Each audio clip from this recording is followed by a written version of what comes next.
কি মামা, একেবারে দুপায়ে খড় দিয়ে দাঁড়িয়ে আছো দেখছি। হ্যাঁ, কইরা কি দেখতাছো?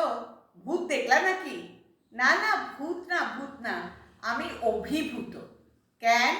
আমি ভূতপূর্ব হইতে পারি নাই বইলা?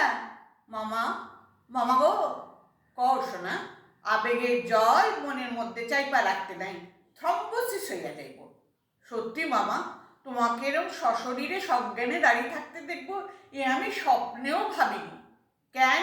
তুমি বুঝি ভাবছিলা আমি বিষয় সম্পত্তি ফালাইয়া গঙ্গা লাভ করছি, আর তুমি সেই সুযোগে বিধবা মামির পায়ের উপর ঠাস কইরা পইরা উইলের প্রবেটটা লইয়া যাইবে গিয়া। না না, মামি তো একটা ব্যবস্থা। হ্যাঁ, আমি হাসপাতালে শুয়ে কাতরাইতাছি, আর তোমার মামি বিষয় সম্পত্তি লইয়া চিন্তা করতেছে। অরে তো আমি এরকম ভাবি নাই।